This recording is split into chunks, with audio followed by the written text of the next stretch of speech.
merelakan dan mengikhlaskan daripada dia harus berselingkuh, dia berzina, terjerumus ke dalam dosa. Kan aku juga ikut bersalah kalau dia berdosa karena dia pemimpin rumah tangga. Lebih baik ya dihalalkan saja.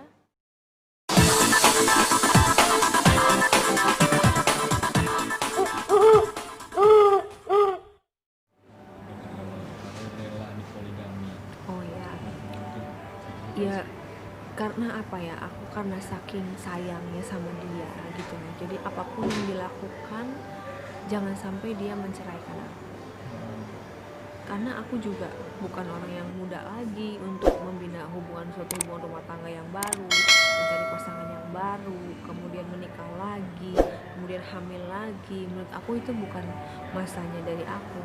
Menurut aku yang saat ini harus aku lakukan adalah meningkatkan ibadah, keimanan dan ketakwaan aku dengan berumah tangga. Rumah tangga itu kan ibadah yang terpanjang. Jadi aku mau melakukan rumah tangga yang sudah ada ini tetap dengan dia, dengan mencari ridho Allah dan mencari surganya Allah gitu. Jadi aku menganggap hal ini adalah ujian untuk aku yang sedang berhijrah gitu. Artinya setelah masuk penjara, setelah aku keluar ada ujian baru nih. Kalau bila mana suami ada hubungan dengan wanita lain, aku merelakan dan mengikhlaskan daripada dia harus berselingkuh, dia berzina, terjerumus ke dalam dosa. Kan aku juga ikut bersalah kalau dia berdosa karena dia pemimpin rumah tangga. Lebih baik ya dihalalkan saja, lebih baik ya diresmikan saja secara agama supaya dia juga terhindar dari dosa seperti itu. tapi hal ini udah disampaikan belum sih ke kamu sendiri atau Aku belum pernah menyampaikan, aku hanya berbicara di media karena aku belum ada kesempatan untuk bertemu dia. kayak kan sampai saat ini udah sampai gandeng pengacara juga Ya, salah satu alasannya seperti itu. alasan aku menggandeng pengacara ya karena ada statement-statement yang aku tidak bisa terima juga ya, karena ada yang ngomong aku yang selingkuh katanya. Padahal demi Allah demi Rasulullah aku tidak pernah selingkuh. Nah, untuk mengcounter statement tersebut kan aku butuh bantuan juga. Aku tidak bisa sendiri.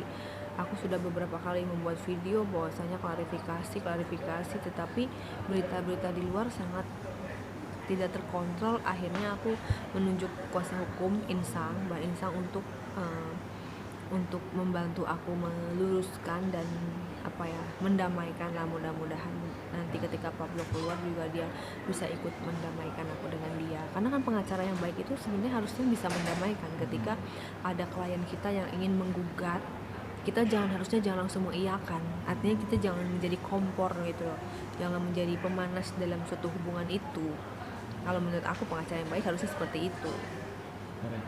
Tapi di balik cacian terus nanti gugatan itu karena sendiri sekarang merasa lebih tenang nggak sih?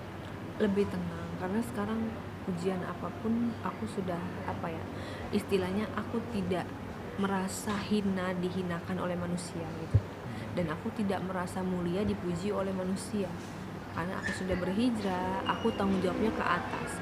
Aku pengennya dipuji sama Allah, maksudnya diangkat derajatnya sama Allah. Ketika kita diangkat derajatnya sama Allah, artinya dunia dan seisinya akan mengikuti kita. Jadi aku tidak perlu hiraukan omongan-omongan negatif dari orang lain, netizen ataupun apapun, sangkaan-sangkaan yang tidak berdasar. Tidak perlu aku ambil pusing, karena ketika kita mendengarkan omongan orang lain yang negatif, kita tidak bisa menjadi diri sendiri, tidak bisa menikmati hidup, dan tidak bisa mengucap syukur, tidak konsentrasi dengan masa depan kita gitu. Lebih baik kita abaikan selama kita di jalan yang benar, istiqomah di jalan Allah. Menurut aku tidak perlu khawatir tentang omongan-omongan negatif itu. Ya karena berarti intinya memang cara menerima benar-benar waspada Iya. kemudian mengurangi. Ya, aku menerima karena sama aja, Mas. Begitu kita cari pria lain, dia juga nggak ada yang sempurna, pasti ada kekurangan dan kelebihan. Dan aku sudah tahu betul karena aku sudah pernah gagal juga sebelumnya. Pernikahan dengan Pablo ini bukan yang pertama kali. Aku dulu udah pernah gagal. Masa aku harus mencari lagi sampai kapan? Karena semua orang pasti punya kekurangan. Yang penting sekarang tinggal dari diri kita, mau nggak menerima kekurangan pasangan kita itu. Seperti itu.